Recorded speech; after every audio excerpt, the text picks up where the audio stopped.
ஸ்டாலின் அவர்கள் பேசும்பொழுது இந்த ஆட்சி 5 ஆண்டுகளுக்கு நீடிக்காது அப்படிங்கிற மாதிரி பேசியிருக்கிறாரு. சீக்கிரமே வந்து ஆட்சி கவிழ்ந்துடும் என்பது போல அவர் தனது கருத்தை முன் வச்சிருக்காரு. அவரு வந்து என்னன்னா இடதுசாரிகள் தொடர்ச்சியா 5 ஆண்டுகளுக்கு அது ஆட்சியை நடத்த விட மாட்டாங்க அப்படிங்கிற மாதிரி நினைச்சு அவர் சொன்னாரா அப்படிங்கிற மாதிரி விமர்சனங்கள் போயிட்டு இருக்கு. அவருடைய கருத்தை நீங்க எப்படி பாக்குறீங்க? மதச்சார்பற்ற கொள்கையில் இந்த அரசு உறுதியா இருக்கின்ற வரை இந்த அரசுக்கு ஆபத்து இல்லை. யாரும் கவிழ்க்க போறதில்லை. காங்கிரஸும் கவிழ்க்காது, இடதுசாரிகளும் கவிழ்க்க. என்ன அவங்க அமைச்சரவையில் பங்கேற்றாங்க, அவங்க கவிழ்க்க மாட்டாங்கன்றது வெளியே தெரியுது. அது என்னன்னா, அப்ப காங்கிரஸோடு இருக்கின்ற பொழுது எப்படி வந்து பிஜேபி அங்கே இடம் வரும்? ஏற்கனவே காங்கிரஸ் அமைச்சர்கள் இருக்கிறாங்க. காங்கிரஸ் தான் முதல்ல ஆதரவு கொடுத்தது. அவங்க அமைச்சரே பாஜக ஒரு கட்சி பேரை வச்சுட்டு தான் உள்ள வரணும்னு நினைக்கிறீங்களா என்ன? நீங்க சொல்லக்கூடிய இல்ல, நீங்க இவ்வளவு பேச வச்சு என்ன புரிஞ்சுக்கிறேன்னா அந்த சித்தாந்தம் உள்ள வந்துடக்கூடாது, இல்ல பாஜக உள்ள வந்துடக்கூடாது. நீங்க என்ன பாஜக கட்சி நேரடியாக வந்து அவங்க கூட்டணியில் வந்துவிடாதுன்னு நினைக்கிறீங்களா?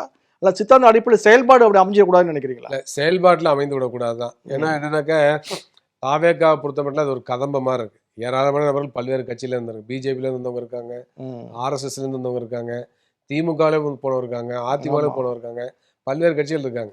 எனவே அவங்களோட சிந்தனை ஓட்டம் நிச்சயமா வந்து எல்லாமே ஒன்றா இருக்குன்னு சொல்ல முடியாது. அதில் உள்ளவர்கள் எல்லாமே ஒரு தெளிவான ஒரு அரசியல் நிலைப்பாட்டில், கொள்கை நிலைப்பாட்டில், சித்தாந்த நிலைப்பாட்டில் இருக்கான்னு சொல்ல முடியாது. ஒட்டுமொத்தமாக அந்த கட்சி எப்படி செயல்படுறது நம்ம வந்து பார்க்க வேண்டும், பார்க்க முடியும். எதிர்காலத்தில் அதை பற்றி நம்ம வந்து எப்படி போகிறது என்பதை பார்க்க வேண்டிய அவசியம் இருக்கு. திரு ஸ்டாலின் அவர்களுடைய கருத்து விமர்சனத்துக்குரியது அப்படிதானே? எதுக்கு அப்படி ஒரு கருத்தை சொல்லணும்?